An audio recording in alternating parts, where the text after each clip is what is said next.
특히 민주당은 싸울 줄 아는 정당이잖아. 무서워요. 국민은 영원하고 정권은 짧습니다. 임기 초에 여당 대표가 대통령하고 맞서겠다 그러면 굉장히 불행해져요. 굉장한 실언이라고 보고 경쟁자들에게 굉장한 어쨌든 비판의 빌미와 명분을 주니까 이제 이긴 것도 아니고 진 것도 아닌 애매한. 문제는 이재명 대통령 자신 아닐까 이렇게 되돌아봐야 될 것 네. 같아요. 언론의 주목을 가장 많이 받은 지역에서 다 떨어졌다 해도 과언이 아니잖아요. 전당대회 이전에 이게 나오게 되면 머리끄댕이를 감당이 더 안 잡겠지. 감당이 안 그리고 되지. 하나 둘셋 하면 놓는 거야 했는데 하는 지금도 아주 머리를 다 뽑아놓고 싶을 것 같아요. 정청래 대표가 연임에 성공한다. 이재명 대통령으로서는 상상할 수 있는 최악의 시나리오가 될 수밖에 없는 것이고. 한없이 가벼운 시사 토크쇼 장르만 여의도 6월 11일 목요일 순서 시작하겠습니다. 반갑습니다. 정영진이고요. 난리도 이런 난리가 없습니다. 혼돈도 이런 혼돈 사태가 없습니다. 여야 모두가 지금 굉장한 큰 혼란 내전 상태에 빠진 게 아닌가 싶은데 그 관련된 이야기들 오늘 정리해 주실 분 소개해드리고 바로 시작하도록 하겠습니다. 더불어민주당 이동학 전 최고위원 어서 오시고요. 네, 안녕하세요. 네, 반갑습니다. 그리고 정호김 전 의원님. 네, 안녕하세요. 다른 욕 나올 날 뻔했다고 하셨는데 갑자기 20초 전까지는 나가죠. 네, 욕 나올 뻔했어요. 뭐 정호김입니다. 자, 그리고 박원석 전 의원님. 네, 안녕하십니까. 네, 어서 오십시오. 최윤경 기자가 오늘 함께하겠습니다. 네, 안녕하십니까. 네. 대혼돈입니다. 네. 자, 일단은 지지율도 꽤 격변 상황입니다. 네, 그렇습니다. 네. 어제 발표된 여론조사 2개 있었는데요. 일단 하나에서 대통령 지지율이 9.4%포인트 급락한 결과가 나왔습니다. 한국사회 여론연구소 KSOI가 네. 조사를 한 것인데요. 근데 여기 보면 지금 그래픽 나가고 있는데 60% 이상을 계속해서 이제 유지해오고 있다가 이번 조사에서 50.4%로 이 직전 조사보다 9% 이상, 9%포인트 이상 떨어졌어요. 그 대통령 국정 운영에 대한 긍정 평가가 50.4%였고 부정 평가는 대폭 올라서 45.7% 이렇게 나왔습니다. 네. 네, 그래서 이재명 대통령이 지금 해외 순방 중이잖아요. 그런데 이제 본인의 소셜미디어 X에다가 국민 여러분 죄송합니다. 냉정한 국민의 평가를 겸허하게 받아들이겠습니다. 더 낮은 자세로 겸손하게 더 넓게 벌리고 더 많이 포용하며 열심히 하겠습니다라고 올렸어요. 네. 일단은 이제 그 지지율 하락을 차단하겠다는 대통령의 움직임이 있었는데 이뿐 아니라 정당 지지도도 완전히 붙어버렸습니다. 네. 그 같은 그래프 또 주시면 KSOI에서 한 조사를 보면 민주당 지지가 38.6, 국민의힘 지지가 38.1이에요. 이러면 이제 오차범위 내에 있는 것이니까 뭐 누가 우위에 있다고 하기는 어렵고 진짜 딱 붙었다. 추세를 네. 보면 그 민주당 지지도가 다 40% 이상이었고 50%가 넘을 때도 있었습니다. 그랬는데 지금 보면 이제 두 정당이 붙어버린 상황이 됐고 그리고 네. 어제 뒤집힌 숫자가 서로 바뀐 조사도 나왔어요. 조원 씨의 나이가 스트레이트 뉴스 의뢰로 조사를 한 것인데 여기서는 민주당이 40.4, 국민의힘 41.6 이렇게 나왔습니다. 네. 요 지지율, 그러니까 특히 이제 이재명 대통령 국정운영 평가에 대해서도 그러니까 이번 지선 진 거 자체가 그냥 이렇게 평가에 반영됐다는 분들도 계시고 또 당이 대통령의 국정운영 평가에 대해서도 좀 많이 마이너스로 작용한 거 아니냐 이런 분석도 있는가 하면 또 이재명 대통령 자체가 잘못했다는 분들도 아마 서로 또 민주당 내에서도 의견들이 많이 다르신 것 같더라고요. 이동학 최고는 어떻게 보십니까? 뭐 선거 과정에서 뭐 이렇게 노출됐던 네. 여러 이견들, 그러니까 싸움이 내부적으로 진행됐잖아요. 특히 평택 같은 경우는 언론에서 집중을 상당히 많이 하게 되면서 분열적 요소가 됐고 그것도 아마 전국적으로 여러 가지 측면에서의 영향을 미쳤을 것 같다는 생각을 하고요. 그리고 이 선관위 문제. 요것도 저는 일정 부분 반영됐다고 봅니다. 6월 2주째니까 총체적으로 대통령께서 이걸 지시하고 이래 잘못해라라고 해서 벌어진 건 아니지만 국정의 총책임자라고 하는 측면에서의 평가도 조금 일정 부분 있지 않을까? 그리고 또 이건 외부적 요인이긴 하지만 중동 전쟁 이게 계속 장기화되면서 뭔가 정상화 될 것 같고 뭐 민생도 좀 뭐 이렇게 살아날 것 같고 뭐 이제 네. 그런 심리적 측면들이 있었는데 그게 계속 장기화되다 보니까 실제로 그런 부분들에 대한 불만도 좀 들어가 있는 것이 아니냐. 그 분열이 되면서 이제 지지율 떨어졌다는 얘기도 많이 하던데 그 분열조차도 어느 쪽에서는 뉴 이재명들이 이거 저 당 분열시켰다는 분들도 계시고 네. 또 반대쪽에서는 이 친문 내지는 뭐 조국 뭐 김어준 이런 사람들이 오히려 분열시켰다고 보시는 분들도 있는 것 같아요. 네, 그게 이제 전당대회로 연결이 네. 되니까 3차전이 되는 것 같아요. 네. 1차전은 지난 2월 달에 합당 논란이 세게 있었고 네. 그때 그래서 일단락 됐었는데 요번에 평택에서 2차전이 붙게 됐고 이제 3차전으로 옮겨가는 양상인데 전쟁은 조금 더 커질 것 같습니다. 네. 분열의 책임은 누구에게 더 있습니까? 우리 모두에게 있죠. 왜 이렇게 만족하세요, 우리 정욱이 의원님은? 아, 저 싸우지 않았으면 좋겠는데 이렇게라는 게 너무 어쨌든 저기요. 민주당- 우리라고 하지 마시고 그쪽 모두에게 있어요. 민주당의 이동학 네. 최고 같은 젊은 정치인이 저는 많았으면 좋겠다라고. 네. 왜냐하면은 그 고뇌하는 양심의 모습이 보이잖아요. 지금. 고뇌하는 양심의 모습. 네, 알겠습니다. 혹시 밖에서 보실 때 어떻습니까? 아니, 돌이켜 보면 네. 최근 몇 주간 여당에게 혹은 대통령에게 좋을 이슈가 별로 없었어요. 이제 코스피 8천 돌파한 거 하나 정도.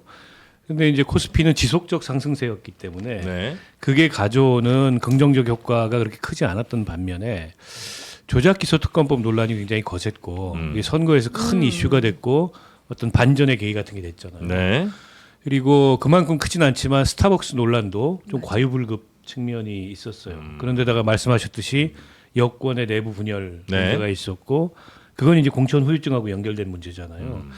그래서 이겼는데 뭔가 개운치 않은 게 네. 그 결과로 보면 이겼는데 그리고 꼭 이겨야 될 때서 짐으로 인해서 어떻게 보면은 지금 선거 뒤에 야당도 야당이지만 여당 내부가 속은 더 시끄러운 그런 상황인 것 같고 그게 지지율에 좀 반영이 되고 있다고 생각해요. 근데 네. 이게 일시적인 선거 이후의 충격 후폭풍이냐 아니면 하나의 추세가 될 거냐. 그러니까 대통령도 위기의식을 느꼈기 때문에 바로 이제 그 입장 표명을 하고 더 이상의 지지율 하락을 막겠다. 여기서 지지율 하락되면 국정 주도력을 발휘하기가 어려워요. 네. 그렇게 보이고 근데 이제 복병은 시한폭탄은 전당대회죠. 그 앞두고서 지금 2차 핵분열의 조짐이 있잖아요. 네. 근데 그게 전면화되면 어떻게 보면은 지금 어려울 거예요, 굉장히. 근데 이제 뭐 예를 들면 서로에게 책임을 떠넘기는 이쪽에서는 다 이제 대통령의 성공을 위해서 내가 이제 이재명 대통령을 진심으로 위하는 사람이고 상대는 그러니까 예를 들면 뭐 뉴 이재명도 저거 대통령 이용하는 명파리들이다라고 얘기하고 또 이쪽에서도 저 친문들이 전혀 속은 그렇지 않으면서 겉으로만 이재명 대통령 위하는 척한다 이렇게 불신의 벽이 굉장히 좀 높은 것 같아요. 근데 결국은 문제는 이재명 대통령 자신 아닐까 이렇게 되돌아봐야 될 것 네. 같아요. 사실은 이번 지방선거를 보면은 그 네 군데가 문제인 거거든요. 다 민주당이 그것 빼고는 이겼는데 그게 핵심이 돼버렸어요. 왜냐하면 언론의 주목을 가장 많이 받은 지역에서 다 떨어졌다 해도 과언이 아니잖아요. 서울이 그랬고 부산 북과 평택, 네. 을 같은 곳이 이제 대표적인 지역이고 전북에서는 이제 대표가 열심히 뛰어다니면서 이긴 거고 경남에서 또 졌잖아요. 네. 근데 이거를 이제 승리로 보느냐 아니면은 이거 자체를 패배로 보느냐에 대한 시각에 따라서 국민의힘은 아무리 봐도 이게 왜 올라갔지? 지지율이. 생각해 보니까 전혀 안 될 것 같았는데 4명이 붙음으로써 지지도가 이제 붙어버린 상황 아니겠습니까? 네. 그러다 보니까 이제 민주당에서 그 8월 전당대회를 계기로 해갖고 대통령이 지금 엔진을 세게 밟은 거죠. 그러니까 화도 났을 거예요. 서울, 그다음에 부산 북과 평택의 특징은 본인의 그 뭐라 그럴까 본인의 손길이 굉장히 많이 닿은 후보들이잖아요. 3명 다. 그런데 다 져버렸고 그리고 평소에 또 정청래 대표에 대해서 본인이 가지고 있는 불만이 있었을 거예요. 네. 이거를 그 기자회견에서 아주 거의 노골적으로 표출을 하지 않습니까? 그러다 보니까는 지금 민주당 안에서는 이제 권력투쟁이 시작됐다라고 생각을 하고 네. 그 다음에 가장 도드라진 부분이 공항에서의 모습이에요. 결국은 대통령이 나오지 말랬다 그러는데 그거는 평소에 이재명 대통령이 보여준 모습하고는 확실히 차이가 있어요. 그러다 보니까는 그 당의 대변인으로부터 윤석열 전 대통령하고 비슷한 거 아니야? 라는 얘기까지 나오면서 지금 굉장히 권력 투쟁이 크게 보여지는 것인데 이게 사실은 지금 제3자잖아요. 저는. 네. 그런데 이게 웬만한 싸움은 재밌거든요. 팝콘 각이라는 표현까지 쓰는데 이 싸움은 왠지 으시시해. 왠지 큰 싸움이 될 것 같고 특히 민주당은 싸울 줄 아는 정당이잖아. 그래서 무서워요. 요 얘기를 한번 들어보고 갈게요. 지금 안 그래도 선거 패배라고 표현해야 되나요? 주요 격전지에서의 패배에 대한 책임론을 두고 어제 친청계로 꼽히는 최민희 의원이 한 이야기가 있습니다. 네. 이거 한번 들어보고 오겠습니다. 네. 대통령께서 2, 3일 나도 힘들었다는 말씀을 하셨어요. 예. 민주당 쪽에 그렇지 않은 사람이 있었을까? 핵심이 지금 서울시장은 정원호 후보였잖아요. 예. 사실상 많은 분들이 명픽이라고 얘기하잖아요. 예, 그런데 서울시장을 탈환하지 못했기 때문에 저도 허탈감이 굉장히 컸고요. 예, 그리고 성남, 예. 네, 거기도 되게 아팠습니다. 그런데 저보다 조금 더 아프셨을 것 같아요. 정원호 후보 픽한 게 대통령 아니냐? 그렇습니다. 그 얘기죠? 그 얘기를 했고요. 이제 관련해서 지금 책임론들이 계속 오가고 있는데 네. 어제 정청래 대표도 이제 최고위원 회의에서 이야기를 했어요. 대통령 순방 환송길에 못 갔잖아요. 그 이후에 이제 전북에를 다녀왔고 그리고 본인의 입장을 이야기를 했는데요. 일단 대통령의 6.3 지방선거 평가와 인식에 대해 공감한다라고 하면서 말미에 사실 이 최고위원회의에서 친청계 의원이랑 친명계 의원이 서로 엄청 지적하면서 막 언성을 높였는데 말미에 정청래 대표가 이렇게 이야기를 합니다. 이것도 한번 들어보겠습니다. 네. 국민을 이기는 정권은 없습니다. 국민은 영원하고 정권은 짧습니다. 요게 이제 굉장히 큰 논란이 된 발언이긴 한데 일단 최민희 의원 관련해서는 그러니까 픽이 잘못된 거냐 아니면 어떻게든 이제 픽이 됐잖아요. 그래서 당원들에 의해서 최종 후보로 됐다면 그 다음부터는 당이 정말 최선을 다해서 열심히 도와서 아주 중요한 또 지역이기 때문에 당이 최선을 다했어야 되는 거 아니냐? 아니면 픽 자체가 잘못됐기 때문에 선거 운동이고 큰 도움이 안 된다 이제 이런 두 가지 시각이 좀 있는 것 같은데 일단 요 최민희 의원 거는 발언은 어떻게 보십니까? 글쎄요, 픽은 제가 볼 때 박주민 의원에게도 했었고 네. 박홍근 의원에게도 했어요. 그리고 예. 근데 이제 그거를 잘 못 알아봤던 거죠. 네. 예. 왜냐면 중간에 박주민 의원 것도 이렇게 보건복지위 칭찬하는 이런 거 관련해서 있었죠. 네. 그런 것들을 했단 말이에요. 근데 약간 처음에 시대적 조류가 그냥 정원호 약간 민주당 정치인스럽지가 않고 그런 측면에서 구청장을 하면서 나름대로 쌓아온 성과도 있고 서사도 있고 하니까 그런 점에서 이제 집중과 주목을 좀 받았던 것 같고 초반에 지지율 굉장히 높았고요. 예, 그런 것들을 이제 중간에도 이런 말들이 있었거든요. 이거 만약에 후보 스스로가 못 받아 먹으면 이거는 중간에 그냥 끝나는 거다. 그리고 다른 후보로 넘어가는 거다.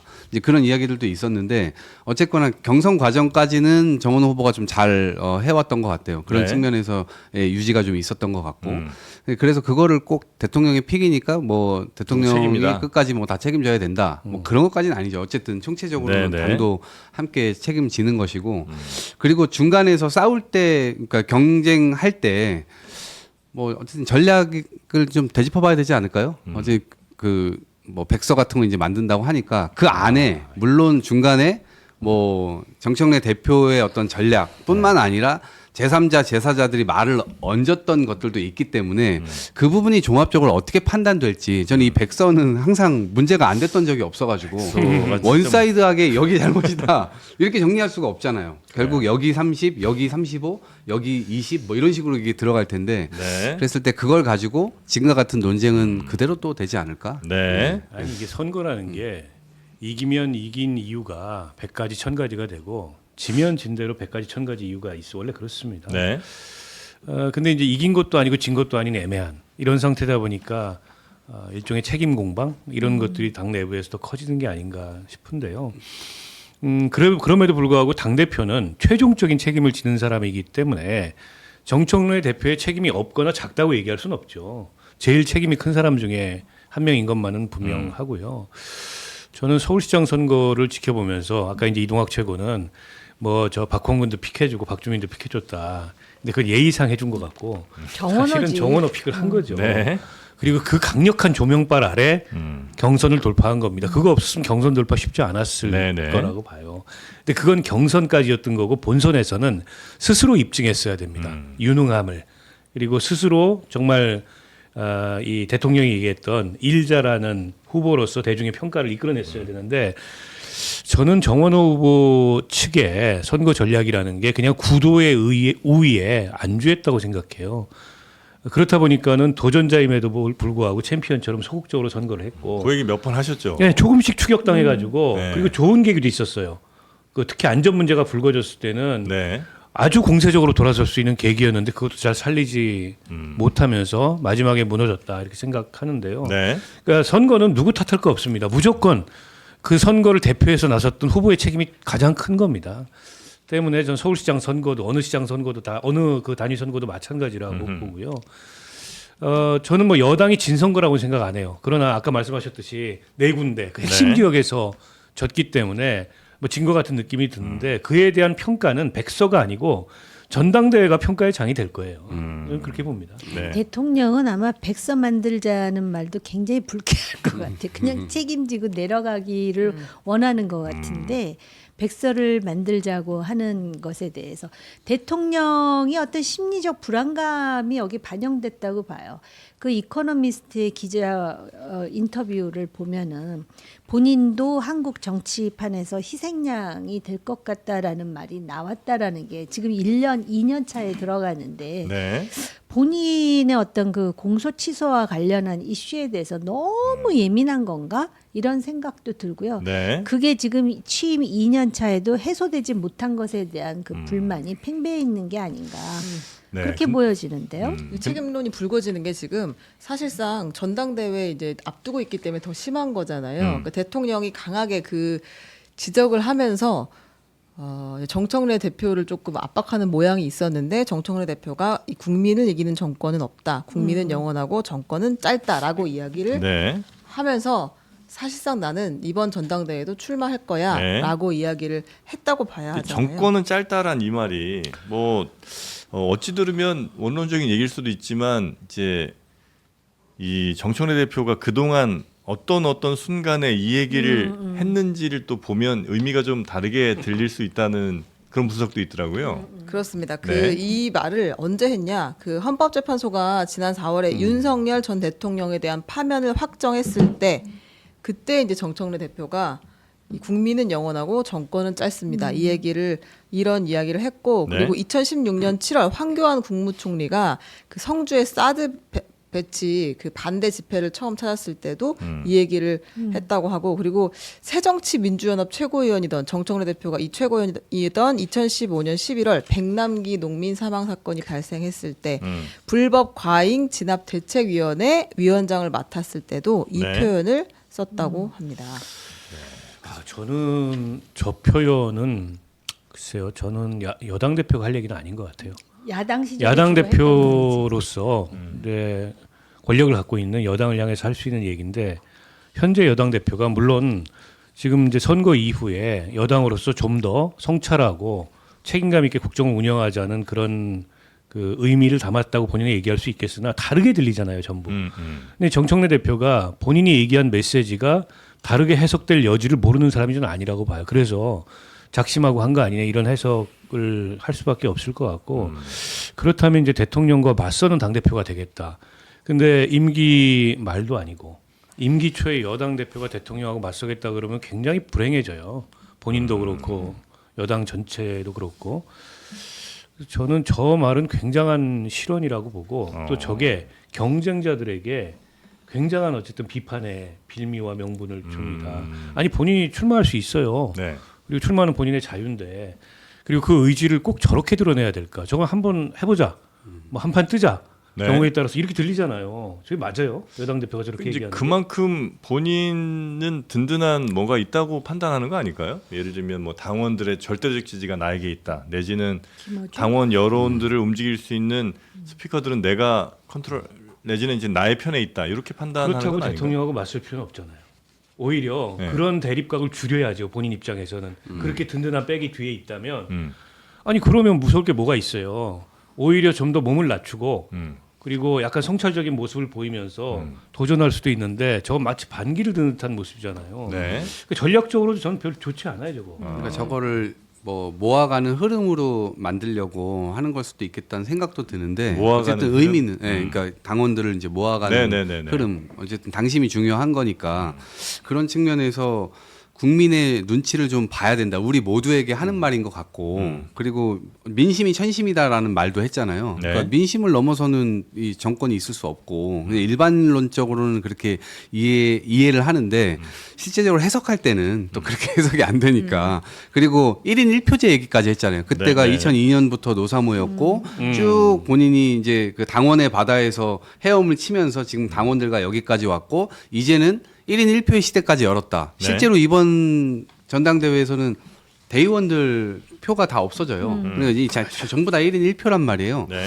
그러니까 이제는 대의원에 대한 부분을 작업할 필요도 없고 모두가 1인 1표인 세상에서 한번 여기까지 왔으니까 그리고 당심이 또 천심이라고 얘기할 수도 있는 거고 근데 그런 측면에서 본인의 우군을 좀 모아가는 작업 차원에서도 좀 네. 여겨질 수 있을 것 같아요. 왠지 실제로 본인- 이거 네. 하나만 연결을 같이 할게요. 어제 이 얘기만 한 게 아니라 오후에는 딴지 게시판을 찾아갔어요. 네. 그래서 오랜만에 인사드린다. 한 2달 동안 안 갔거든요. 선거 동안. 정청래 대표가 일부러 가진 않았었는데 여기에 그 글을 올리면서 많은 고뇌와 회한의 밤을 보낸다. 그동안 바빠서 이곳에 못 왔다. 앞으로 가끔 문안 인사 드리겠다. 늘 처음처럼 감사합니다. 라는 이야기를 일단 올렸고요. 딴지 게시판에 복귀를 했고 그리고 말씀하신 것처럼 그 1인 1표제를 확대하겠다라는 걸 의결했어요. 플러스 어떤 걸 했냐면 의원총회를 생중계로 하지 못할 이유가 무엇이냐라고까지 이야기했거든요. 의원총회를 생중계하겠다. 네, 일반적으로 의원총회는 앞에 모두 발언만 공개가 되고 네. 그 의원 내부가 자유롭게 토론할 수 있도록 문을 닫아버리고 의원이 아닌 사람 다 빠져나오거든요. 그러니까 이제 내부에서 전달하는 사람들이라고 하면 밖에 말하는 건 전부 의원들이에요. 이런 얘기가 있었다 없었다가. 근데 이거를 그냥 지금 뭐 국무회의도 생중계하고 다 생중계인데 의원총회 못할 게 뭐야 이제 이런 입장을 보이는 거예요 지금. 그러니까 이제 의원총회를 생중계로 하겠다는 거는 조금 더 그러니까 직접적으로 국민들한테 당원들한테 메시지를 더 강력하게 전달하겠다 이런 의지인 거죠. 저는 약간 기시감이 드는데요. 예. 경우의 수는 좀 다를지 모르지만 불과 몇 년 전에 그 문명 충돌이라 그러나 문재인 대통령 당시 이재명 경기지사였나 그때의 충돌 양상을 보면은 지금 우리가 거의 잊었지만 그때도 굉장했었습니다. 원색적이고 생경한 그 충돌의 내용을 보면 뭐 해경군 김씨 해가지고 막 한쪽을 밀어서 압력을 하니까 네. 그 당시 제 기억으로는 이재명 그 당시 경기지사였죠. 이 측에서 문재인 대통령 아들의 뭐 고용 문제를 또 제기하면서 상당히 논란이 되고 아주 굉장히 예민했었거든요. 그런데다가 그 뭐 1인 1표 내지는 그 당원 권리당원의 그런 어떤 입지를 높이는 데 있어서 이재명 대표의 역할을 무시할 수 없잖아요. 그러니까 이거는 어떻게 보면은 그런 민주당의 역사 속에 어떻게 보면은 이재명 대통령의 역할일 수도 있고 엇보일 수도 있는 상황 아닌가. 그러니까 정청래 대표로서는 지금 여기서 그냥 수그러들 것인가 아니면은 한번 그 대결을 하면서 자기의 어떤 존재감을 단순히 존재감이 아니죠. 정치적으로 이제 명운을 거는 상황이잖아요. 네. 그런데 저는 이제 궁금한 것이 정청래 대표의 목표는 당권을 한 번 더 그 행사하는 것인가 아니면 대권까지 생각하는 것인가 요 정청래 대표의 의지에 따라 당원들의 입장도 좀 달라질 것 같고요. 지금 이재명 대통령으로서는 아까도 말씀드렸지만 사법 리스크가 있는데 그러면은 5년의 임기를 마치면은 정권이 재창출돼야 본인도 살 수 있는 그런 길이 열리는데 이런 식의 그 당내에서의 진영 내부에서의 권력 투쟁이 도움이 될까의 여부에 대해서는 고려하고 있는지 여러 가지 생각이 드는 대목이라는 네. 거죠. 근데 요게 CCTV 공개하자 요거는 전선을 좀 긋는 것 같아요. 그러니까 이를테면 의원들을 상대로 해서 당원들을 자기 쪽에 세우는. 그러니까 이거 공개 못할 이유가 없지. 대통령도 했는데 구조가 그렇게 짜이는 거예요. 네. 그리고 전선은 그렇게 본인 쪽으로 약간 넓게 치는 것 같고. 근데 지금 이 시점에 이걸 왜 하지? 왜냐면 임기 말이잖아요. 어찌 보면. 네. 그러니까 사실은 다음 임기 때 내가 시작할 거다라고 공약을 지금 첫 공약이 나온 거예요. 그렇게 이제 이해되는 측면들이 있는 거고. 근데 의원총회라든가 이런 것들은 내부에 저도 이제 또 들어가 의원이 아니었지만 뭐 지도부였으니까 들어가 봤는데 거기에서 사실 할 말 못할 말 다 할 수 있는 거거든요. 근데 이제 카메라가 들어온다. 그러면 진짜 못할 말은 못하게 되죠. 아니, 그게 부작용이 훨씬 클 거예요. 네, 네. 왜 내부 그러냐면 전략이나 이런 것들 논의해야 될 때도 이제 경쟁적으로 네. 쇼츠 찍을 겁니다. 네. 의원들이 자기 지역구 유권자들 보라고. 그리고 정작 생산적인 토론, 꼭 필요한 말. 이거는 이제 안 할 거예요. 문자 폭탄 맞거나 이러기 싫어가지고 예. 입 바른 소리 하고 이런 거 안 할 네. 겁니다.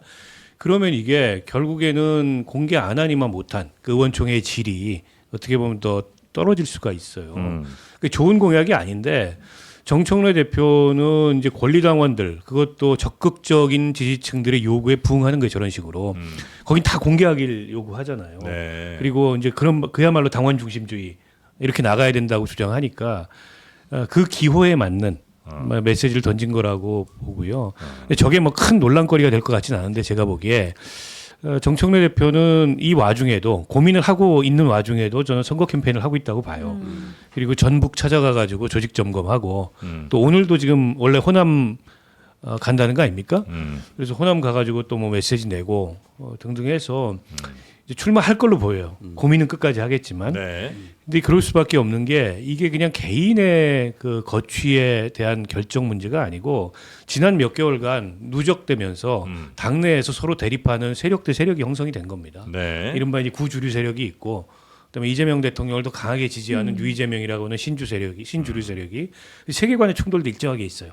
한쪽은 뭐 중도, 통합, 조금 더 이제 뭐 포용적이고 이런 외연 확장적인 이런 걸 중시하고 한쪽은 더 선명한 개혁 이런 대립각이 서 있기 때문에 여기서 정청래라는 정치인 한 사람이 나오고 말고의 문제가 아닌 당내의 세력 간의 충돌과 주도권 다툼이 있기 때문에 출마를 안 할래 안 할 수도 없는 구조가 형성이 돼 있어요. 네. 저는 출마할 걸로 봅니다. 다만 이거를 그냥 소모적인 그런 경쟁 근데 감정 싸움까지 막 이렇게 치닫는 지금 이미 그러고 있잖아요. 네. 그걸로 전당대회를 치면은 후유증이 굉장히 클 거고 그렇죠. 네. 조금 생산적인 노선 경쟁으로 이걸 승화시키면 도움이 될 거고. 그렇게 될 것 아니 승화가 이게 안 될 것 이 같아요. 부분과 관련해서 저도 안 될 것 같아요. 잘. 근데 두 분께서 말씀해주신 대로 대통령께서 기자회견을 하면서 네. 일정 부분 캐릭터를 앞으로 필요한 캐릭터를 얘기해 주신 거예요. 그러니까 야당일 때의 당 대표와 여당일 때의 이 모습은 달라야 된다라고 얘기하는 대목에서. 그러니까 지금 집권 1년 차였기 때문에 여러 개혁 과제들 우리가 뭐 산적해 있었잖아요. 네. 막 변화시켜야 되고 흐름을 만들어야 되고 당원 지지를 계속해서 끌어내야 그 동력을 계속 살려가지고 개혁 작업을 할 수 있었으니까 네. 정청래 당대표가 정치인으로 쭉 걸어왔던 캐릭터는 강성 캐릭터고 당원들을 굉장히 중시하는 캐릭터였고 그래서 그런 것들이 집권 1년 차에는 일정 부분 필요했다. 근데 이제 집권 2년 차를 생각해 보면 포용적이고 뭔가 더 넓은 통합을 해야 되고 그래서 우리가 국민 전체에서 다수파를 계속 유지하면서 우리에게 표를 줬던 사람들, 표를 주지 않았던 사람들도 계속 확장적으로 이 운용을 할 수가 있어야 되는데 결국 그 캐릭터가 이제 2년 차에는 필요한 거 아니냐라고 제시를 해주셨다는 점에서 네. 당원들도 이 부분은 생각할 것 같아요. 정청래 대표가 그동안 잘해오신 것도 있지만 앞으로 2년 차에는 이번 전당대회를 통해서 우리가 어떤 정당을 만들어가야 될 것인가, 더 넓게 갈 거냐. 그 얘기 네, 막판에 그런 이제 거죠. 네. 대통령이 그 얘기했잖아요. 이건 참 저도 이렇게 약간 고개가 끄덕여지는 부분이 있던데 그러니까 나랑 다른 의견 가진 사람들 많이 받을 수 있어야 그게 여당 당이 되는 건데 만약 나랑 똑같은 사람만 찾자고 하면 나밖에 안 남는다. 그 얘기를 좀 그렇죠. 했지 않습니까? 점점 쪼그라든다는 얘기잖아요. 그러니까 강성의 목소리들 물론 당장은 귀에 훨씬 더 잘 들어오고 속이 시원하고 이럴 수 있겠지만 계속 그러다 보면 그냥 그 사람들만 짠물들만 남는다는 거 아니에요? 그렇죠. 예. 그리고 결국 윤석열은 자기 자리조차도 없어져 버렸잖아요. 자기 자신조차 없어지잖아요. 아니 그 얘기도 그런 거죠. 네. 일리는 있는데 네. 근데 이제 중도 외연으로 확장한다라는 그 총론은 참 그 대통령으로서 상당히 중요한 발언이라고 생각하는데 네. 그러면은 지금 그 소위 중도 외연 확장의 이름으로 그 이재명 정부가 받아들인 인사들이 과연 중도 보수의 외연 확장을 대표할 수 있는 그러한 인재 영입이었는가에 대해서도 또 할 말이 많은 사람들이 있을 것 같다라는 생각과 더불어서 그다음에 그럼 정책도 중도여야 되잖아요. 좀 더 시장 친화적이고 그런데 부동산도 그렇고 또 어떤 그 뭐라 그럴까 어떤 이슈가 나왔을 때 예를 든다면은 지금 그 탱크데이 5.18 폄훼 이런 것에 대해서 사회적으로 이 문제가 제기돼서 사회적으로 이 문제에 대한 솔루션을 찾아 나가는 게 아니라 막 정권이 주도적으로 함으로써 이번 서울시장 선거에는 오히려 역효과가 난 측면도 있거든요.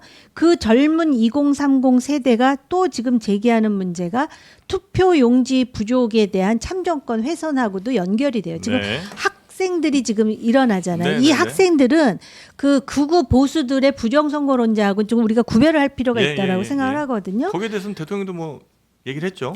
그렇기는 한데 예. 과연 그러면은 이 정청래 당 대표 노선에 있는 사람들이 네. 바로 그러한 어떤 부동산 정책이라든지 그런 정책을 직격하면서 반대하는 건 또 아니라는 거지. 그래서 참 아니, 혼란스럽다. 그러니까 이제 예를 들면 다른 목소리를 담으려고 했던 여러 시도들이 있었던 것 같고 그중에 된 것도 있고 안 된 것도 있는 것 같은데 예를 들면 이해운 같은 분들은 보수의 어찌 보면 거의 상징일 수 있는 중도 분이잖아요. 외연이라고 예. 하기에는 그러면서 그 장관으로 지명되자마자 나는 무조건 이재명 정책을 네. 따라가겠습니다 입장으로 확 한 번에 바뀌잖아요. 아니 그래서 그러니까 이제 데려오려고 했는데 네. 도저히 이제 문제들이 너무 많아갖고 통과 못한 거 아니에요? 아니 그러니까 그런 사람을 받아들일 때도 예. 평상시에 이해운 후보가 주장했던 바에 대해서 네. 합리적이고 일리가 있는 부분을 내가 받아들이겠다 해야 이게 중도 외연 확장이지. 네. 그 보수에 있는 인사가 들어오자마자 투항하듯이 음. 이게 과연 보수로부터 그 소구력이 있는가 이렇게 얘기할 수도 있고요. 네. 근데 이제 또 하나는 꼭 부정적인 그런 그 인사만 있는 건 아니고 좀 물론 김성식 전 뭐, 의원도 있고 예, 또그 윤여준 누구야. 전 장관도 있고 권오을 전 의원도 있고 네. 그러니까 현 정부의 그런 외연 확장 정책에 부합하는 네. 성공적인 영입들도 있어요. 예. 근데 이제 이해운 전 의원이라든지 네. 이번에 이제 논란이 컸던 김용남 전 의원이라든지 이제 그게 이제 당내 충돌이나 혹은 결과적으로 인사의 실패로 나타나서 이제 그에 대해서는 또 조금 다른 평가가 있는 건데 원론적으로는 네. 그러니까 이재명 정부가 지향하는 그런 그 방향으로 봤을 때 더군다나 여당이기 때문에 넓혀가자 이게 틀린 얘기는 아니에요. 그렇죠, 그렇죠. 예. 근데 우리가 너무 운동장을 지금 좁게 쓰려고 하는 거 아니냐? 그건 네. 과거의 관성 때문 아니냐? 네. 전 이 지적은 유효하다고 생각해요. 뭐 넓혀가는 거. 근데 정청래 대표는 그러면 이렇게 막 좁게만 하려는 사람인가요? 네, 아니지. 그렇진 물론 않아요. 선명성을 추구하는 사람인 건 맞아요. 네. 근데 정청래 대표가 다 했잖아요. 아. 대통령이 시키는 픽한 대로 사람들 했다. 공천도 다 했고 했지 않습니까? 근데 이번에 결과가 안 전략 좋았을 공천도 아니 했지. 결과가 안 좋았을 따름이고요. 음. 그래서 저는 그 지금 이 뭐 정청래, 김민석 이렇게 이제 대표되는 전당대회 구도가 어떤 가치와 노선의 차이를 갖고 있는지 잘 모르겠어요. 경향성은 보여요. 한쪽은 조금 더 확정적으로, 한쪽은 더 선명하게. 근데 구체적인 현안을 놓고 검찰 개혁에 대해서 다른 입장이 뭐야? 보안 수사권에 대해서 입장이 다른 게 뭐야? 조작 기소 특검법에 대해서 어떤 입장이 달라? 혹은 경제 정책이나 부동산 정책에 대해서 입장이 달라? 다른 게 없어요. 그러니까 결국 이거는 그냥 그 진영 내에 세력 다툼, 신구 세력 간의 말하자면 주도권을 둘러싼 더 적나라하게 이야기하면 차기 총선의 공천권을 둘러싼 그런 그 이 힘겨루기고 네. 투쟁이지 그 이상으로 이게 나아가고 있지 못하다. 그건 이제 유의미하게 이게 논쟁이 되려면 네. 그런 가치 노선 논쟁을 좀 해야죠. 같이 안 노선 하지. 논쟁 근데 가기 전에 어쨌든 선거 책임론을 둘러서고 지금까지 이야기가 있었던 거고 대통령이 이길 곳을 줬으면 문제다라고 이야기했고 친명계에 있는 의원들이나 이 세력들이 그러니까 지도부는 책임지고 사퇴해야 한다고 이야기를 했고 사실상 힘을 같이 몰아줬는데 그리고 박지원 의원이 나와서 절실하게 얘기했잖아요. 했잖아요. 대통령이 이 정도 얘기했으면 정청래는 이번 알아들어. 출마하면 안 된다라고 출마하지 말라 정도가 아니라 지금 당장 총사퇴하라는 거죠. 네, 그렇게까지 이야기를 했는데 지금 정청래 그 대표는 나는 재출마하겠다라고 사실상 여기까지 지금 온 상황인 거고 네. 그럼 이제 그걸 기정사실화해서 말씀하신 대로 이제 세력 다툼이 아주 강하게 네. 벌어지는 상황이 올 건데 그럼 현 주소가 어떠하냐? 이 차기 민주당 그 전대 구도가 어떻게 되느냐? 네. 여기 지금 여론조사 하나 보려고 하는데요. 스트레이트 뉴스가 조원 CNI에 의뢰해서 한 조사를 보면 그 민주당 대표 적합도에서 김민석 18.2, 정청래 16, 송영길 14.3 네. 이렇게 나와 있고요. 양자 대결로 보면 김민석 47.3, 정청래 31.6, 송영길 그 정청래 양자 대결로 보면 송영길 36.1, 정청래 31.6 이런 상황입니다. 네. 뭐 양자 대결 같은 경우도 뭐 당연히 이렇게 양자 대결 시키는 게 맞는 것 같은데 무슨 기준으로 했는지는 뭐 정확히 잘 모르겠습니다만 하여튼 여론조사 기관이 잘 이렇게 물어본 것 같긴 해요. 구도에 대해서는. 왜냐면 이제 김민석, 송영길 이렇게 안 물어봤잖아요. 양자 대결을. 그러니까 거기에는 그러니까 확실히 정청래 같은 진영이라는 쪽과 거죠. 김민석 혹은 뭐 정청래와 송영길 이렇게 이제 대립되는 구도라고 판단을 여론조사에서도 아마 한 것 같습니다. 회사에서. 자, 그래서 김민석 전 총리가 제일 현재로서는 좀 높은 지지율이 있다. 이렇게 이제 이해를 하면 되겠군요. 네, 아무래도 뭐 여당이니까 대통령을 든든하게 뒷받침해야 된다. 그리고 거기에서 물론 정청래 대표 역시도 수석 최고위원을 한번 했었습니다. 네. 그리고 그 이후에 계엄 과정 뭐 이렇게 벌어질 때는 김민석 총리께서 그때 수석 그 최고위원이었고, 근데 그때 이재명 대통령, 이재명 당 대표의 신임이 굉장히 두터워졌던 것 같아요. 그리고 실제 안정감 있게 당을 좀 자신을 보완해주면서 끌어갔던 측면, 그것 때문에 그걸 그대로 정권으로 지금 옮겨가가지고 네. 대통령과 총리를 하고 있는 것인데 그 부분과 관련돼서도 저는 상당히 이례적으로 봤거든요. 마지막 그거 할 때 지금까지의 일련의 모든 성과는 김민석 총리의 공이라고 해도 과언이 아니다. 이거는 좀 다 몰아준 거야. 네, 이례적인 거라고 봐요. 그러니까 그럴 정도로 엄청난 신임을 하고 있구나라는 건 우리가 이제 바로 유추를 해볼 수 있는 것이고, 네. 그리고 역할을 맞바꾼다고 했잖아요. 네, 바꾼다고 역할을. 했잖아요. 이제 그 역할이라는 게 결국 당에서의 당대표. 역할인 것이고, 그럼 당의 뭐 일반 당원으로 돌아가겠습니까? 아니지 않을 거 아니에요. 그러면 당연히 당 대표의 힘을 실어주고 있다. 네. 또 봐도 과언이 아닌데, 요 모든 거를 이제 지켜보는 사람들의 입장에서는 사실 우려되는 건 그거예요. 이 과정에서 평택같이 또 싸우게 되면 네. 사실 남남처럼 되는 거고 감정 싸움이 돼버리면 결과적으로 그게 대통령의 어떤 집권 이 정권을 그대로 안정적으로 뒷받침하는 데 있어서의 네. 본진이 흔들리는 거잖아요. 네, 그걸 이제 우려하고 있는 것이고, 지금 이 과정을 통해서 오히려 좀 똘똘 뭉치는 과정이 됐으면 좋겠다라고 생각들도 많이 하실 테지만 현실적으로는 또 그게 그렇게 돌아가지 않을 거기 때문에 우려를 하고 있는 거죠. 근데 제 네. 기억으로는 조국 후보가 당은 다르지만 공소 취소 찬성한다 그러지 않았었어요? 제가 지금 잘못 네, 기억해요. 맞아요. 그렇죠. 그러니까 노선이 중요해. 아까 의원님 지적하셨듯이 노선이나 그게 중요한 게 아니라 사람인 거야. 그러니까 내 사람이 이걸 해야 내가 신뢰할 수 있다라는 시그널을 아주 너무 명징하게 지금 주는 게 아닌가. 그런데 저는 자꾸 이제 그런 얘기를 들으면서 윤석열 정권, 아마 민주당에서는 제가 이런 얘기 하는 거 되게 싫어하겠지만은 그 2022년 지방선거에서 굉장히 엄청난 성과를 거두지 않았습니까? 그런데 경기지사가 떨어졌다 그래가지고 당시 이준석 대표를 상당히 몰아붙였었어요, 대통령이. 네. 그러면서 또 당대표 뽑을 때 보면은 본인의 의사를 반영시키기 위해서 참 그 많은 해프닝이 있었잖아요. 정무수석을 보내가지고 아무 아무것도 말도 하지 않으면 아무 일도 이루어지지 않는다 그러니까 안철수 후보가 그래가지고 아무것도 하지 않았어요. 아니 아무것도 하지 않았지만 나가긴 어찌됐든 나갔나요? 나가긴 나갔죠. 네. 그래서 이런 거를 보면 이거는 지금 우리가 생각하는 어떤 레짐에 관한 얘기가 아니고 진짜 권력에 대한 얘기다 보니까 너무 원색적이라 네. 아마 민주당 분들은 나와서 평론하면서 참 속으로 하기 싫을 것 같다라는 느낌마저 아니, 들어요. 김민석 전 아니, 총리는 그게- 지금 좀 이쪽에서 많이 싫어하죠.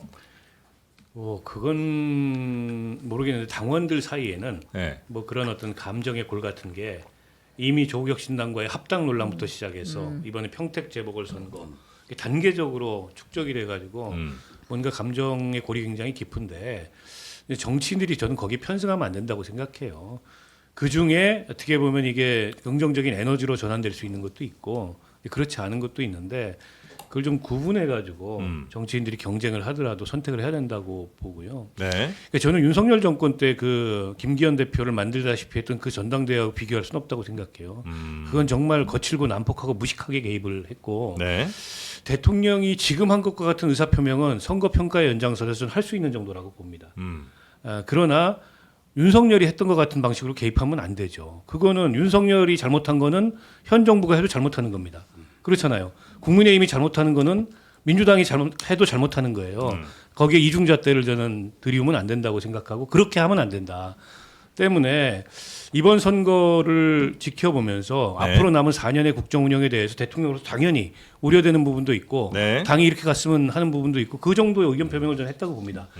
근데 여기서 다른 방식의 개입은 저는 적절치 않다고 보고 네. 그러니까 정청래 대표도 그 정도 대통령이 얘기를 했는데 뭐 정권은 뭐 유한하고 뭐 국민은 영원하다 이런 식으로 뒤끝을 보이는 것도 아니 대통령하고 맞서는 당대표 돼서 뭐 하려고 그래요. 그 순탄할 수가 없어요. 되더라도 다른 방식으로 돼야지.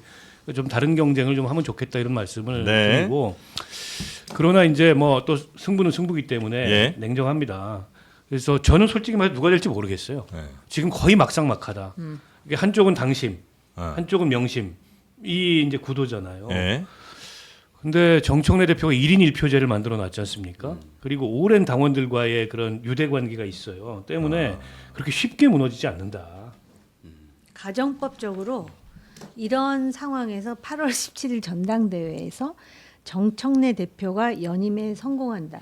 이거는 이재명 대통령으로서는 상상할 수 있는 최악의 시나리오가 될 수밖에 없는 것이고요.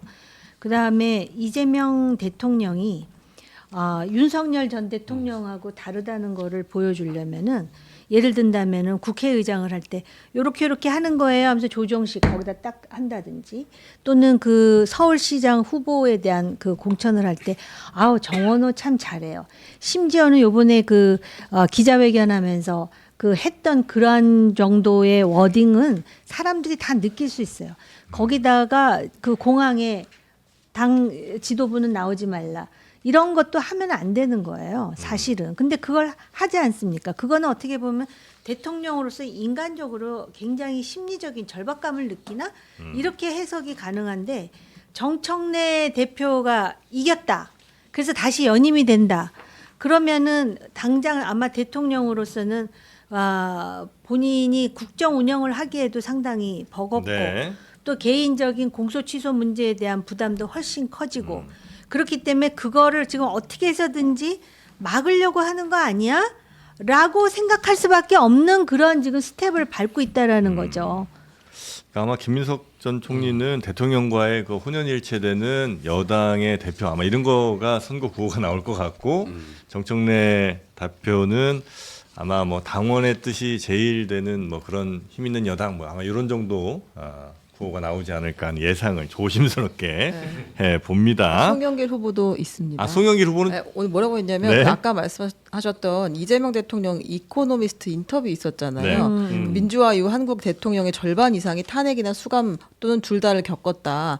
나도 이런 희생자가 될 확률이 꽤 높다. 그럴 가능성이 높다라고 했는데 요 인터뷰를 보고 송영길 의원이 페이스북에 글을 올렸습니다. 대통령이 이런 말씀했을 때 정신이 번쩍 들었다. 노무현 전 대통령을 보냈던 기억을 이제 잊을 수가 없다고 하면서 이런 후회를 다시 반복해서는 안 된다. 통합하자라고 이야기를 했습니다. 네. 우리 참 백선은 쓰면 언제 나와요?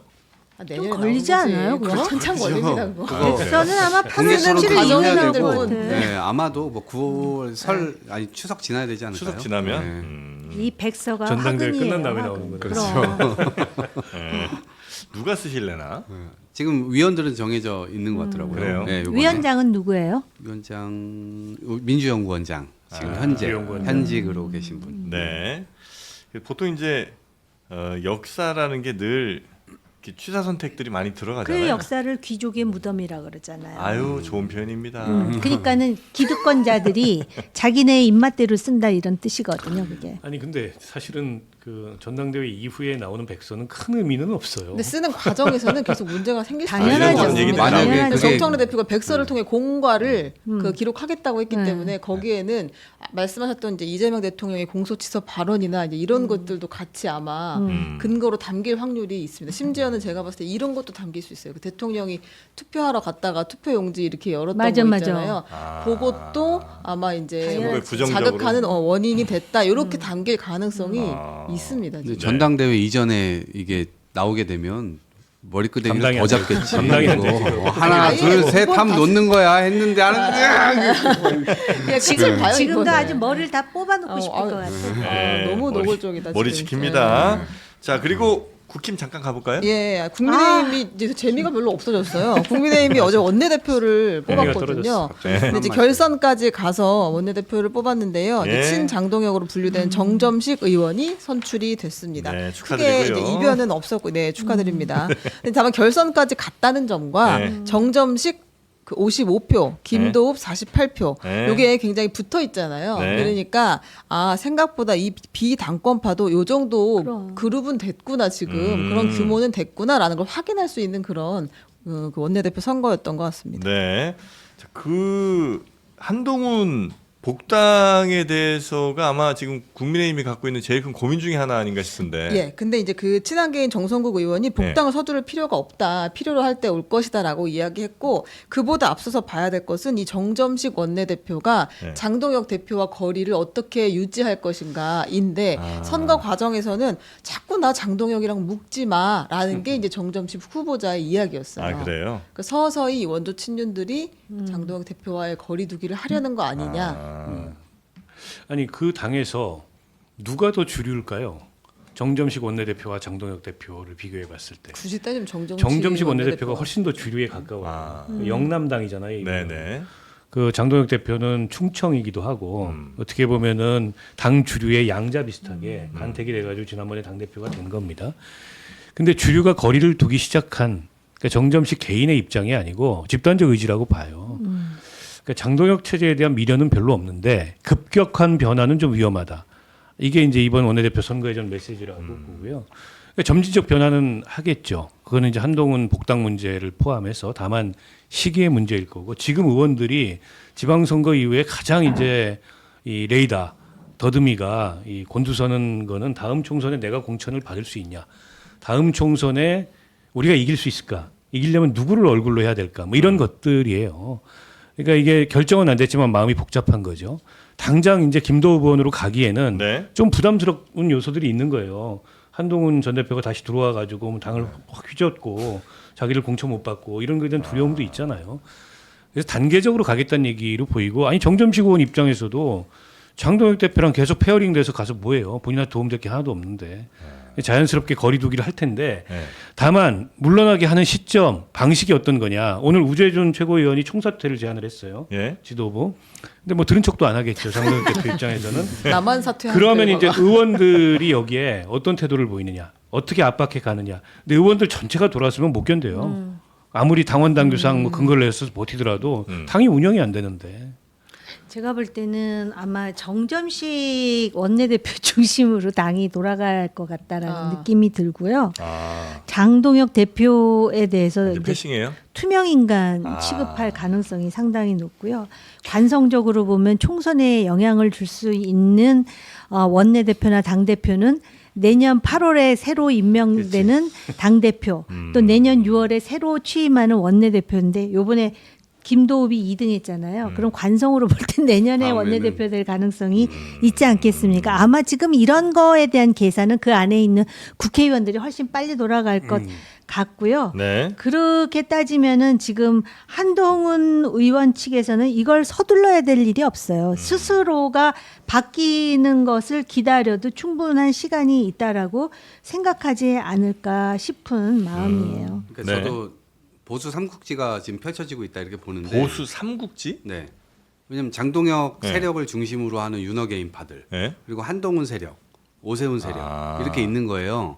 근데 우리가 이제 두 쪽은 대선 주자가 있어요.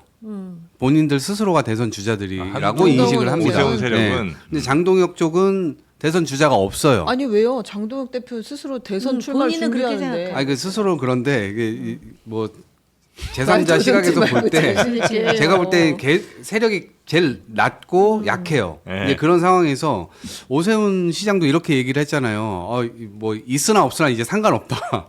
진짜 허수아비 뭐 투명인가 그게 맞는 그렇지. 거고. 그다음에 북구 주민이 한동훈 의원에게 물었잖아요. 장동혁 씨 언제 그만두냐고. 네, 곧 그만둘 거예요. 그냥 성의 없이 얘기하잖아요. 그러니까 스스로 발에 걸려 넘어지는 타입이라 가지고 장동혁 대표는 오래 가지 못할 거다 이런 흐름이고 더더군다나 민심을 누가 얻고 있냐.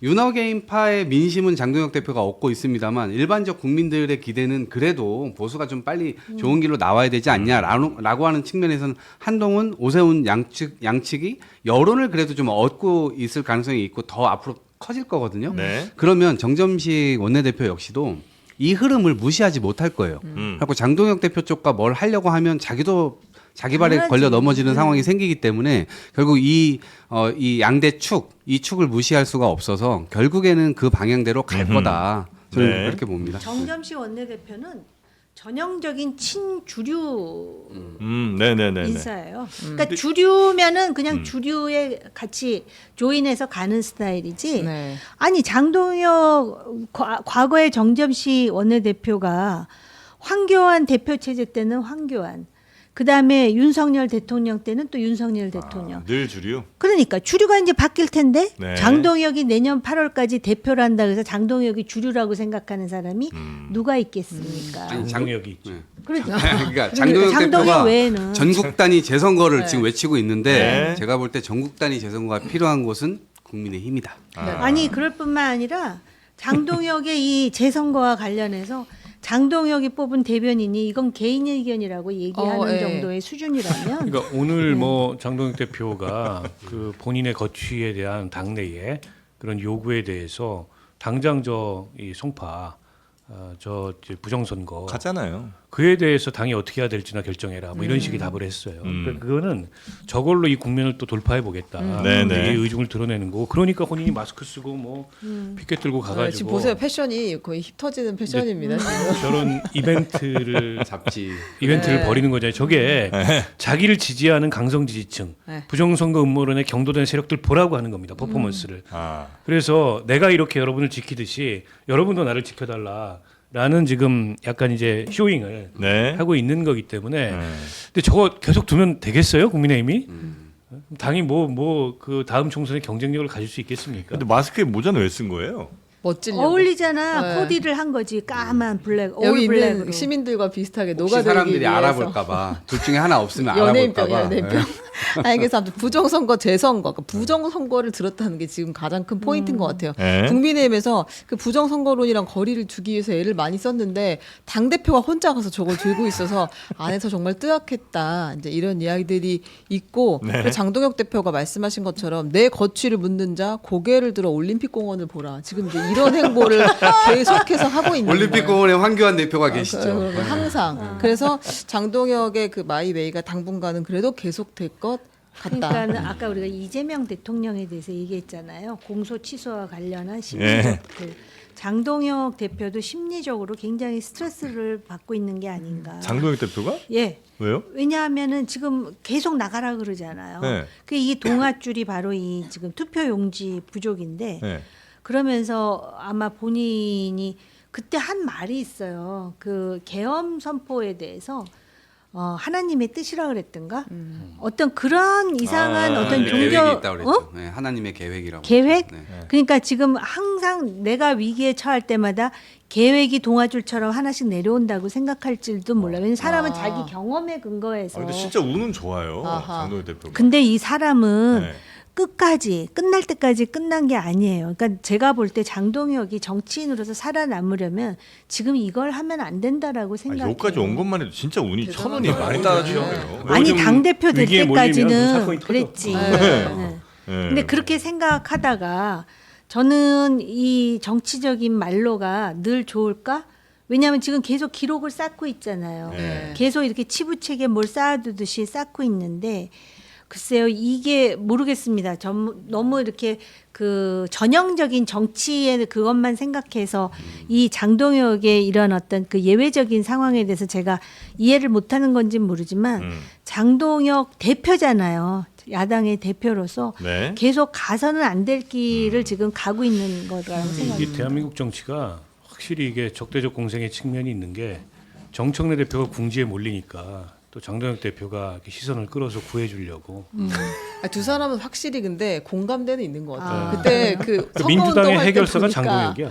아니 선거운동할 때 서로 그 보내는 눈빛이 굉장히 애정이 정겨웠어요. 애정이 네. 열려있지. 동병상련이 좀 있을 수 있죠. 그래서 선거제도 개혁을 포함한 이번에 네. 다 해야 된다. 네. 큰 틀로 갑니까? 다양한, 예. 네.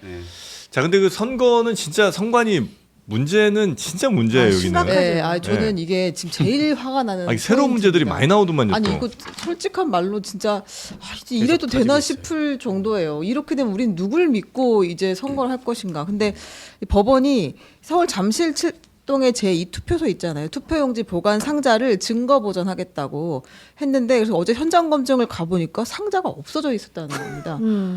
그래서 이제 간 사람들이 그냥 빈손으로 돌아오게 됐어요. 그러니까 기본적으로 해야 될 것들을 하나도 안 하고 남아있는 투표용지는 또 다른 투표장에서는 분리수거통에다 그냥 집어넣은 게 그대로 발견이 되기도 했거든요. 그러니까 이제 이렇게 중요한 증거들이 돼야 네. 될 것들이 다 사라져 있다. 아니, 지금 그러니까 이런- 여기가 지금 문제 생긴 지가 뭐 어제 갑자기 생긴 게 아니라 벌써 그렇죠. 며칠 됐습니까? 당일부터 계속해서 문제가 됐는데 이게 없어졌다는 거는 이걸 왜 보?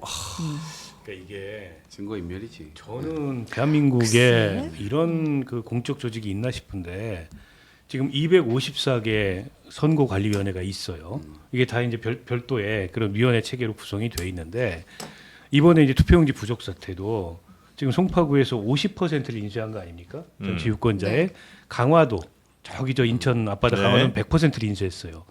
그럼 강화도에서 적용되는 원칙이 이 이를테면 송파구에서도 적용이 돼야 돼요. 영등포구에서 적용되는 원칙이 마포구에서 적용되는 게 맞아요. 이게 시스템이거든요. 근데 이게 제각각이야. 다 달라. 그리고 저희도 선거 치러보면 너무 웃기는 게 뭐냐면 제가 경기도 선관위의 고양시 선관위 이런 이제 중복 감독을 받는 선거를 치러봤는데 경기도 선관위에 물어보니까 된대. 고양시 선관위에 물어보면 안 된대. 그런 일 이런 일이 많습니다. 예. 비일비재해요. 맞아요. 그 도대체 이게 뭐냐. 근데 이게 누적돼서 이번에 터진 겁니다. 저는 이거는 선관위가 자체 진상규명위원회를 어제 발족했는데 뭐 저는 신뢰하지도 않고 거기서 얻을 결과는 없다고 보고 강제성이 동반되는 조사와 수사. 네. 저는 특검까지도 심지어는 야당이 특검 그 후보를 추천해도 된다고 생각해요. 네, 네. 저는 여당이 이거 받아야 된다고 생각합니다. 네. 그렇게 해서 뭔가 이게 발본색원에 나서지 않으면 민주주의에 대한 신뢰의 전제가 무너져요. 이러면 앞으로 이제 선거 안 믿어요. 그러니까. 2030들이 선거 믿겠습니까? 그거 어떻게 감당하려고 그래요? 투표용지 상자도 사라져. 그리고 그 선거를 할 사람들이 그 누락이 되는 일이 또 벌어졌습니까? 그러니까 이게 이미 투표를 했는데 네. 그 전라북도 교육감, 전북 교육감 선거 개표 과정에서 투표 결과를 잘못 입력을 한 거예요. 그러니까 이게 선관위 끝나고 나서 개표를 한 다음에 양쪽 후보들 뭐 3, 4자 후보들이 다 같이 이제 표를 나중에 확인까지 하잖아요. 네. 그럼 뭐 우리 표가 1000개, 이쪽 표가 500개 이렇게 있으면 그것까지 확인이 끝났는데 그거를 시스템에 입력하는 과정에서 그게 잘못됐다는 거예요. 아, 이게 말이 되나? 근데 이건 정말 말도 안 되는 상황인데 실제로 이런 일이 벌어졌고 뒤늦게 최종적으로 검표를 하는 과정에서 이게 잘못 입력됐다는 걸 알았는데 그걸 다시 고치려고 했을 때는 이미 시스템이 닫힌 상태였다고 합니다. 아니 그러니까 이게 불가능하다. 이거는 근데 진짜 말도 안 되는 상황인 것 같아요. 일을 하는 조직이 아닌 거예요. 아니 그러니까 이런 일은 불가능하다며. 음. 예전에 뭐 부정선거 주장하는 사람들이 이렇게 뭐 숫자 바꿔서 입력하고 이런 거 얘기할 때마다 그거는 불가능하다고 선관위가 늘 그 얘기했던 거 아니었어요? 근데 이게 이렇게 돼버렸잖아. 이래놓고 뭐 그러니까 이게 할 말이 있나? 이번 선거에서 근소하게 패한 후보들은 전부 다 소송하니. 아이씨 내가 패한 게 진짜 진 걸까? 이런 생각이 들어요. 이쯤 되면 예. 안 들 수가 없어요. 그러니까 이게 커지면 이제 감당할 수 없는 사태가 오는 겁니다. 그래서 이번 사건의 경위, 뭐 실체 이거 낱낱이 규명하는 걸 기본으로 해서 네. 저는 근본적인 대책을 수립해야 돼요. 그렇지 않으면 앞으로 선거가 계속 이 논란이 더 커질 거예요. 결과가 나왔는데 사람들이 계속 다 지켜보고 있는데 숫자를 다른 다른 데도 넣었다는 거 아니에요? 나중에 알았다. 근데 선관위의 항상 전가의 보도는 뭐냐면 이 당선에는 결정적 영향을 미치지 않았다. 항상 이런 식으로 이야기를 하거든요. 근데 전 진짜 많이 화가 나. 그러니까 우리가 그동안 왜 한 표의 가치가 얼마인지 계산하고 왜 투표를 하라고 그렇게 독려를 맞아요. 하고 네. 더 하라고 사전 투표까지 열어놨는데 이 입력을 잘못한다는 게 가능한 일인지 너무 충격이 큰데 근데 아무튼 선관위 분노에 대한 분노가 커지는 이 가운데 선관위 비상임위원들이 있잖아요. 그 네. 선관위는 거의 다 이제 여기서 회의 결정하는 사람들이 비상임입니다. 상임 한 명인가 있는 것 같은데. 뭐 판사들 뭐 이런 사람들이죠. 예, 근데 네. 이제 비상임위원들이 이 공명선거 추진 활동 수당 명목으로 그리고 이제 한 번씩 회의를 할 때마다 돈을 받는데 네. 그래서 1년에 한 3,780만 원 정도의 수당을 일당? 받아간다는 거예요. 위원장 그러니까 내가 가면은 뭐 매달 얼마씩 받고 회의를 갈 때 거마비가 있고 안건을 검토할 때 안건 한 건당 뭐 10만 원씩 이렇게 검토 비용이 있고 이렇다는 겁니다.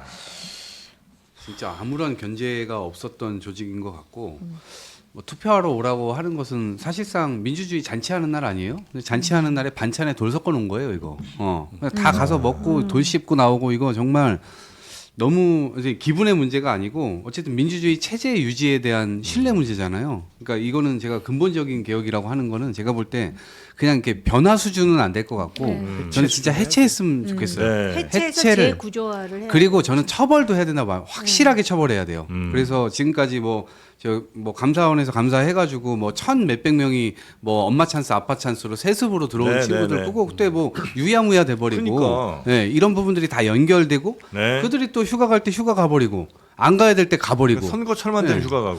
그러니까 이런 부분들의 웬만큼 분노를 좋은 직업이 네. 아니고 자식한테 안 물려줍니다. 그렇죠. 얼마나 좋으면 자식한테 아들아 너는 꼭 저 기자는 하지 성공해서. 말아라. 그렇게 조직적인 부정 채용을 했겠어요. 네. 그래서 저는 이거 헌법에서부터 그 법률에 관련 법에 이르기까지 총체 이거 그 국회에서 할 일이 굉장히 많을 것 같거든요. 그리고 만약에 필요해서 헌법 개정을 해야 된다면 네. 원 포인트 개헌으로 하는데 이거는 상당히 여야의 그 총의가 모여질 것 같다라는 생각이 들고요. 네. 그 다음에 이거 자체가 개혁이 되지 않으면은 부정선거 음모론은 이거야말로 적대적 공생관계처럼 계속 같이 붙어 다닐 거라는 생각이 들거든요. 근데 제가 볼 때는 이 선관위의 도덕적 해이와 총체적 무능 그리고 지금 이 선관위를 또 법적으로 형사법적으로 제지를 하려면 의도가 있는지 없는지에 따라 그러니까 무능 가지고는 또 법적으로 제재를 가기 어렵다 그러는데 제가 볼 때는 이건 총체적인 재검토하에 재구조화를 네. 이루는 것이 그거 외에 대안이 없어요. 네. 선관위는 진짜 이번에는 확실히 민주주의의 가장 중요한 게 그렇죠. 네. 선거고 그 선거를 관리하는 가장 중요한 기관이니까 이거는 이번에 좀 뜯어 고쳐야 될 것 같고요. 네. 그래서 뭐 대학교 총학생회에서도 뭐 시국선언도 한다고 선언들을, 하는데 네, 하여튼 지켜보도록 하겠습니다. 그리고 마지막으로 하나 짚어봐야 될 것이 네. 바로 이 공권력입니다. 경찰이 지금 이도저도 못하는 상황이 된 것 같아요. 그러니까 강력하게 이 부정선거 시위대를 진압할 것인지, 네. 그다음에 이제 개표 관련해서 이제 현장 시위들을 어떻게 정리할 것인지에 대한 명확한 지침이 지금 없는 상태라서 이런 상황이 벌어지는 것 같은데요. 네. 경찰 내부에서도 문제 의식들이 막 나오고 있다고 합니다. 우리가 어떻게 해야 되는지 지침을 주고 무질서한 것들은 정돈을 하게 만들어줘야 되는데 그 시민 인권 같은 걸 이야기를 계속하면서 이제 중간에서 아무것도 못한 상황이 됐다. 경찰 위상, 경권 회복이 필요하다라는 이제 주장들이 나오고 있습니다. 네. 어제도 안 그래도 저 표창원 네. 지금 이제 작가와 함께 이야기하면서 이 경찰들이 너무 무기력한 거 아니냐는 얘기를 하긴 했었는데 물론 이제 시민의 안전을 더 먼저 보호하고 하는 일이야 뭐 당연히 그리고 또 큰 충돌이 없는 것이 가능한 피하는 것이 좋은 거긴 합니다만 이 정도로 경찰 권력이 그냥 무시당하고 조롱당하는 수준이면 다른 시민들이 볼 때도 경찰을 믿고 뭘 할 수 없을 거 아니에요, 그죠? 네, 이게 지금 집회가 신고된 상태도 아니라고 제가 알고 있거든요. 네. 시위라고 주장하지 네. 않고 있기 저는 때문에 그런 상황에서 그 지금 경찰에 대해서 욕설과 조롱이 난무하는. 네. 근데 사실 공권력을 이게 지금 헌법상 참정권이 훼손됐다 그러면서 지금 집회를 하는 거 아닙니까? 그렇다면은 헌법상 존중해야 될 공권력에 대해서 존중하는 그런 성숙한 시민의 자세가 필요한 거 아닐까요? 네. 근데 그거 자체도 지금 말을 못하고 경찰이 그냥 다 이거를 인내하면서 받아들여야 되는 이 현실. 이건 아마 네. 정치적으로 그런 것 같은데 굉장히 어불성설이죠. 그러니까 지금 보면 양상이 좀 바뀌었잖아요. 참정권 침해에 항의하는 그런 자발적인 시위에서 지금은 이제 부정선거를 주장하는 일종의 이제 선거 불복 시위로 변했는데 그로 인해서 여러 피해들이 뭐 경찰뿐만 아니라 저 핸드볼 경기장을 맞아요. 직원들이 출입을 못하고 네, 네, 출근을 네. 못하는. 체육인들. 근데 이거는 그냥 용납하면 안 되죠. 네, 요즘에 넷플릭스에 보면 참교육 있잖아요. 네. 필요할 땐 많이 참교육해야 돼. 말씀하시네. 필요할 땐 참교육해야 된다. 영상 자료가 다 남아 있으니까 네. 그 뭐 재중에서. 손해배상 청구든 뭐든 그 개개인들에게 다 그런 부분들을 물어야 될 것 같고 경찰한테 경찰복을 입고 있는데 가짜 경찰 아니냐 뭐 이런 식으로 해모사. 거꾸로 경찰이 머리가 왜 공격당하고 기냐고. 예, 예. 뭐 중국인 아니냐 이런 식의 공격을 받는다는 건 네. 그건 정말 있어서는 안 되는 거죠. 그래서 거꾸로 그런 부분들은 법적 조치가 따로 있어야 될 것 네. 같다. 경찰도 좀 약간 피지컬로도 약간 위압감을 줄 정도의 뭐 좀 필요한 것 같아. 아니 그럼 또 시비가 붙으니까 이제 아마 못하는 것 같아요. 자, 그 와중에 좋은 소식 하나 전해드립니다. 전해드립니다. 네. 그 에버랜드에서요 푸바오의 동생이 태어났습니다. 푸바오에 이어서 우리 그 중국 반환 예정된 루이바오, 후이바오 이게 다 돌아가게 생겼는데 네. 더욱 다행히 또 동생이 하나 생겼습니다. 아이바오가 네, 출산. 아이바오가 그 판다 어린 판다 한 마리를 출산을 했습니다. 몸무게가 171g이래요. 아유, 판다는 귀엽네. 진짜 큰데 아기는 정말 작더라고요. 애나 빨리 키는- 크더라고요. 애나 키는 진짜 좋겠어, 그죠? 예, 예. 그래서 그 진통 2시간 만에 출산을 진통이랄 것도 했대요. 없지 뭐. 그래도 진통은 있습니다. 에이. 엄청 하던데요. 네. 아이. 진통이 있어요. 근데 판다가 아무튼 1년에 한 번 그 임신할 수 있기 때문에 그 번식 자연 번식이 매우 어려운 걸로 알려져 있는데 그래도 여기 금술도 좋고 또 출산을 잘 하는 이제 그런 상황이라서 동생이 태어났다라고 네. 합니다. 진짜 작아요. 귀엽더라고요. 자, 건강하게 잘 네. 자라기 바라겠고요. 171g이면 진짜. 진짜 요 커피 한 잔 요만한, 치인데, 예, 고만한데. 이렇게 머리 이렇게 큰데 큰 애들은 그죠? 그러니까요. 자, 세포 분열이 빨리 일어나는 거지. 예, 성장이 굉장히 작게 나 빠르다. 크게 키웁니다 그렇죠. 원래. 아유, 아, 맞습니다. 좋습니다. 네. 젠슨 황이 이제 거의 뭐 치맥 매니아였잖아요. 네. 치킨을 얼마나 먹고 간 건지 알 수 없는데 다른 과자도 K 간식 하나 선택했다고 합니다. 바로 호두 과자였습니다. 네. 여러분 부창 제과였다고 하는데 많이 많이 드시기 바랍니다. 네. 포도 과자 맛있죠? 예, 맛있습니다. 아, 오늘 전체적으로 조금 루즈했다는 반응들이 좀 많으신 것 같습니다. 그러면 하나만 더 하면 안 될까요? 뭐죠? 아, 그 윤석열 도대체가 남의 세 명이 쓰는 방을 혼자 독방으로 쓰고 있지 않느냐 이 특혜 논란이 계속 있었는데요. 아, 네네네. 법무부가 진짜 온몸을 던져서 특혜가 없다라는 걸 직접 보여주었습니다. 아, 그래요? 윤석열 요런 데 서지낸다라고 하면서 직접 어느 정도 크기인지 이 독거실 사진도 공개를 하고요. 영상을 통해서 한 사람 누울 정도의 공간이다라고 알려주었습니다. 아, 법무부 직원이 누운 거예요? 네, 아, 이 정도다? 네 그렇습니다. 아이고야, 알겠습니다. 특혜 없이 독방에서 혼자 있다. 네. 전직 대통령이 사는 방 공개가 됐다는 소식까지 전해드렸고요. 아, 요 오늘의 루즈함은 저희가 아, 다 같이 반성을 좀 죄송합니다. 해야 될 것 같습니다. 아니 우리가 치열하게 당권 아니에요. 투쟁에 대해서 얘기한 거 루즈했어. 루즈했어요. 그래요? 예. 우리 정호김 의원님부터 좀 반성을 좀 해보실까요? 제가요? 예, 뭐가 내가 뭘 잘못했는가? 그래서 저는 굉장히 그 심각하게 이슈에 대해서 얘기를 한 것 같은데 네. 푸바오 때문에 그랬나? 이동학 최고 어떻게 반성 좀 하시겠습니까? 내심 네. 우물쭈물했던 점을 네, 아니 인정합니다. 너무 말 네. 조심하시더라고요. 인정합니다. 네. 지금 살얼음판 걷는 그렇지. 느낌으로 살고 있는데 아, 그렇지. 여기서 잘못하면은 얼음이 다 그냥 스르르 다 녹아버립니다. 네. 어떻게 박원석? 아니, 저 루즈함을 제가 더 파고들었어야 되는데 네. 그렇게 하지 않았어요. 아, 조금 그냥 쉽게 동학이 가셨구나. 좋아요. 네. 반성합니다, 다 같이. 네, 저도 반성하도록 아 하겠습니다. 훌륭한 청년이야. 네. 이게 그죠. 서로 정이 들어갖고 안 되겠습니다. 편협 분갈이 한번 해야겠습니다.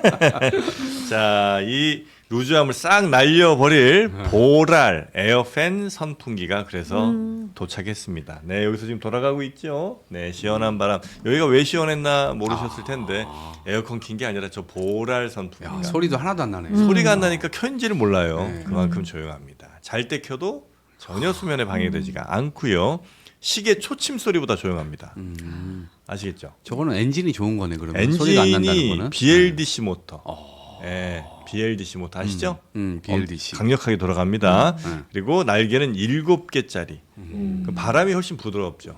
예, 촘촘하겠네요. 그렇습니다. 세계 보통인데. 그렇죠. 네. 보통 3개인데. 네, 3개, 4개인데 이건 7개니까 바람을 아주 잘게 쪼개서 시원하게 보내드리고 9단계 바람세기 조절 가능하고요. 9단계 처음 봅니다. 아, 9단계 처음 네, 봐요? 처음 만났어요. 아유, 좋습니다. 아주 약한 촘촘하네요, 바람부터. 촘촘해. 네, 네. 촘촘 꼼꼼하게 갑니다. 자, 보랄 BLDC 에어팬 선풍기 리모컨이 당연히 함께 들어가는 거고요. 네, 요 리모컨 포함이고 3일 동안 핫딜가 49,900원. 야, 진짜 싸다. 진짜 싸네요. 저렇게 키 큰데 49,900원. 6만 아시겠죠? 원 거 다 5만 원, 6만 원 막 이렇게 하는데 저거는 질도 좋은데 49,000원이면 네. 마지막에 조금 노력하시네요. 우리 이동환 이렇게라도 해야지. 네, 고맙습니다. 자, 에어컨과 같이 사용하시면 전기 요금 아끼는데 큰 도움이 됩니다. 네. 자, 그러면 오늘 세 분은 여기서 보내드리고 경제 썰전 시간에 요즘 미쳐 날뛰는 이 주식 시장 등락이 너무 심합니다. 네, 그 이야기 그리고 3부에서는 러브버그 완전 해부를 한번 저희가 해보도록 하겠습니다. 자, 세 분 대단히 감사하고요. 다음 주에 뵙겠습니다. 고맙습니다. 고맙습니다.